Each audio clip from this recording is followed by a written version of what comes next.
Shalom Aleichem, damai sejahtera. Apakah setan bisa membuat kita berdosa? Saudara-saudara, di sini saya memberitahukan bahwa setan itu tidak bisa membuat kita berdosa, saudara-saudara.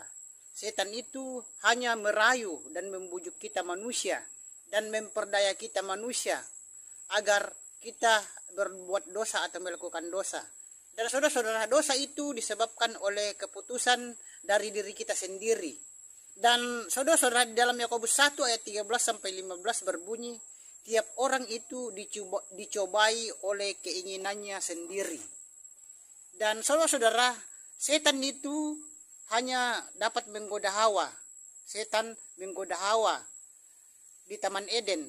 Tapi Hawa lah yang memutuskan untuk berbuat dosa. Jadi keputusan untuk berbuat dosa itu ada di tangan Hawa, saudara-saudara. Jadi janganlah menyalahkan setan, saudara-saudara, karena keputusan untuk berbuat dosa ada di diri kita. Sekian, sampai jumpa. Shalom Aleichem, damai sejahtera. 12 hal yang setan tidak bisa lakukan. 12 hal yang setan tidak bisa lakukan. Yang pertama adalah setan tidak bisa membuat kita berdosa. Yang kedua adalah setan tidak bisa membuat kita takut akan kematian. Yang ketiga, setan tidak dapat mengambil kekuatan rohani kita. Yang keempat, setan tidak dapat mengganggu kita apabila kita bertindak mengusirnya. Yang kelima, setan tidak dapat mengontrol kita. Yang keenam, setan tidak maha adil. Dan yang ketujuh, setan tidak maha tahu. Yang kedelapan, setan tidak dapat memberi kebahagiaan. Yang kesembilan, setan tidak dapat melakukan sesuatu tanpa izin Tuhan. Yang ke-10, setan tidak dapat mencuri iman kita. Yang ke-11, setan tidak dapat menghancurkan masa depan kita. Dan yang ke-12, yang terakhir, setan tidak bisa menang. Itulah 12 hal yang setan tidak bisa lakukan. Sekian, sampai jumpa. Bapak yang memberkati. Shalom Aleichem, damai sejahtera. Haruskah kita menyalahkan setan apabila kita berdosa? Saudara-saudara, apabila kita melakukan dosa, saudara-saudara, janganlah kita menyalahkan setan atau iblis, saudara-saudara. Mungkin kalau kita berbuat dosa, mungkin kita berpendapat saya melakukan dosa ini karena setan yang ada di dalam hati dan pikiran saya, atau setan yang selalu menggoda atau merayu saya sehingga saya melakukan dosa. Saudara-saudara, di sini saya mau mengatakan bahwa janganlah kita menyalahkan setan apabila kita melakukan dosa, karena setan itu hanya dapat menggoda dan merayu kita untuk melakukan dosa, saudara-saudara. Tetapi keputusan untuk melakukan dosa itu ada di diri kita sendiri. Karena itu, kuatkanlah iman kita kepada Bapa Yahweh supaya kita tidak melakukan dosa. Sekian, sampai jumpa. Shalom Aleichem, damai sejahtera. Bolehkah manusia dinamai Tuhan? Saudara-saudara, dimanapun berada saat ini, ada orang di Jawa itu yang diberi nama Tuhan, dan di KTP-nya itu namanya Tuhan, saudara-saudara. Dan saudara-saudara, banyak orang yang mempermasalahkan kalau ada orang yang diberi nama Tuhan oleh orang tuanya. Dan saudara-saudara, di sini saya mau mengatakan bahwa Tuhan itu adalah sebutan atau jabatan atau gelar.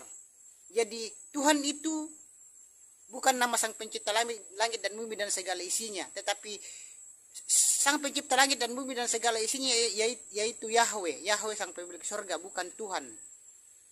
Karena Tuhan itu adalah jabatan daripada Yahweh atau gelar daripada Yahweh, saudara-saudara. Jadi manusia bernama Tuhan itu tidak jadi masalah, tidak perlu dipermasalahkan. Sekian, sampai jumpa. Shalom Aleichem, damai sejahtera. Tuhan bernama Tuhan. Saudara-saudara, Tuhan itu adalah sebutan. Kenapa bisa jadi nama? Tuhan bernama Tuhan berarti ada Tuhan yang bernama Tuhan. Huruf besar semua, saudara-saudara. Jadi Tuhan yang mana, saudara-saudara? Dan kemudian Allah yang mana? Dan siapakah Allah itu sesungguhnya? Kita jadi bingung kan, saudara-saudara. Dan kalau kita mau belajar, pasti temukan kejanggalan yang terjadi. Ini kenapa demikian, saudara-saudara? Itu karena terjemahan kesalahan dari LAI, Lembaga Alkitab Indonesia. Ini buktinya, saudara-saudara, di 1 Raja-Raja 18 ayat 39 LAI, ketika seluruh rakyat melihat kejadian itu, sujudlah mereka serta berkata, Tuhan dialah Allah. Huruf besar semua, Tuhan dialah Allah. Tuhan huruf besar semua. Tuhan dialah Allah, itu hanya huruf besar. Tuhannya huruf besar semua, saudara-saudara. Sekali lagi, Allah itu menurut kekristenan hanya sebutan. Berarti ada Tuhan bernama Tuhan atau Allah yang bernama Tuhan. Sekian, sampai jumpa. Shalom Aleichem, damai sejahtera. Bolehkah umat Nasrani dan Kristen di Indonesia memakai nama Yahwa? Saudara-saudara, saya mendengar ada umat Nasrani dan Kristen di Indonesia itu memanggil nama Sang Pencipta langit dan bumi dan segala isinya dan Sang Pemilik surga itu dengan nama Yahwa. Saudara-saudara, di sini saya mau mengatakan bahwa yang memakai nama Yahwa itu adalah orang Kristen Arab, karena orang Kristen Arab itu tidak mengenal huruf hidup. Jadi mereka menyebut nama Yahwa itu dengan Yahwa. Jadi kita orang Nasrani dan Kristen di Indonesia jangan ikut-ikutan menyebut nama Yahwa. Karena kita orang Indonesia mengenal huruf hidup. Jadi kita harus menyebut nama Sang Pencipta itu dengan Yahweh, bukan Yahwa. Jangan kita ikut-ikutan orang Arab yang menyebut nama Yahwa. Sekian, sampai jumpa. Bapak Yahweh memberkati. Shalom Aleichem, damai sejahtera. Apakah Allah itu dari Al-Ilah? Saudara-saudara, Allah itu bukan dari Al-Ilah, saudara-saudara. Dan orang Nasrani dan Kristen di Indonesia itu ada yang berpendapat bahwa Allah itu dari Al-Ilah, padahal Allah itu bukan berasal dari Al-Ilah. Dan Allah itu, saudara-saudara, adalah nama sesembahan atau nama Tuhan umat Islam. Dan sebelum Islam lahir, saudara-saudara, Allah itu merupakan salah satu di antara 360 dewa suku Quraisy sebelum Islam ada. Dan dapat kita lihat di buku, saudara-saudara, di buku yang berjudul Jerusalem Countdown, yang juga di buku Islam in the Jews, dan kita bisa lihat juga di buku Passing Over, dan masih banyak buku-buku yang lainnya yang mengatakan bahwa Allah itu nama dewa atau sesembahan. Sekian, sampai jumpa.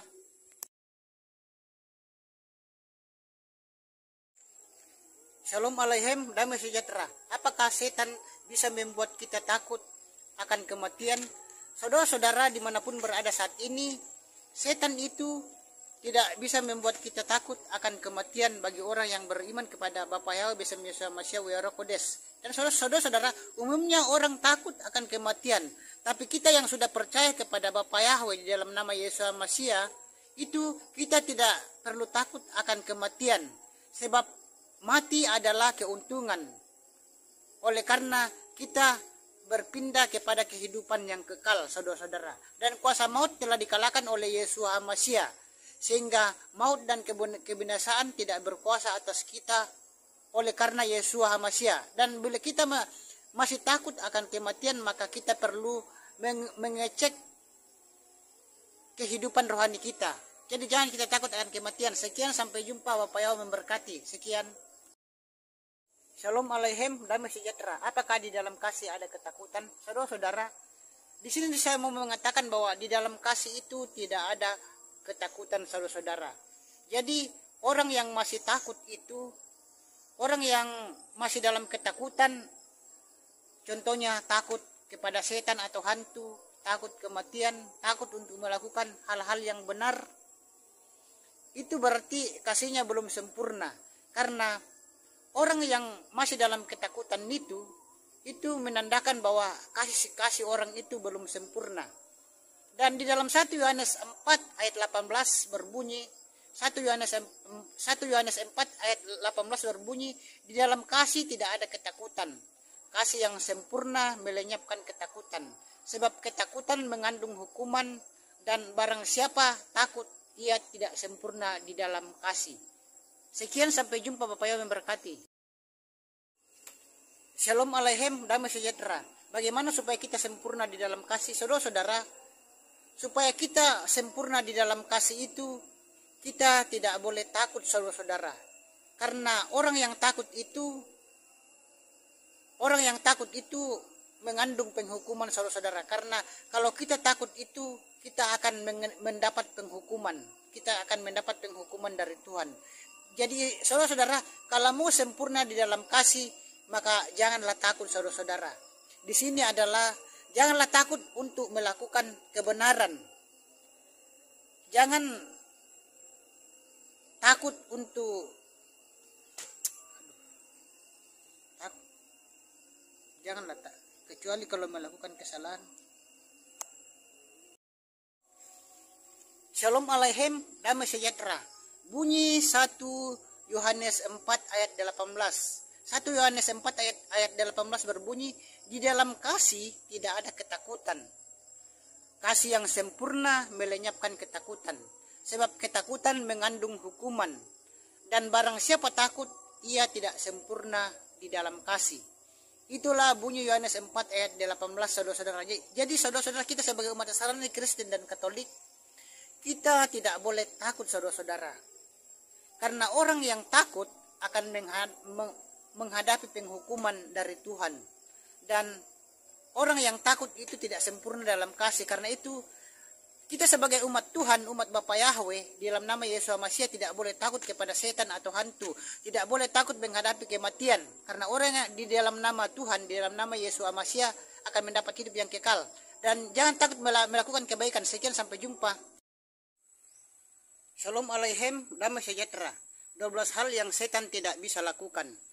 12 hal yang setan tidak bisa lakukan. Yang pertama adalah setan tidak bisa membuat kita berdosa. Yang kedua adalah setan tidak bisa membuat kita takut akan kematian. Yang ketiga, setan tidak dapat mengambil kekuatan rohani kita.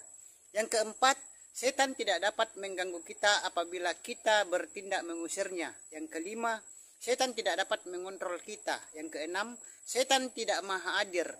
Dan yang ketujuh, setan tidak maha tahu. Yang kedelapan, setan tidak dapat memberi kebahagiaan.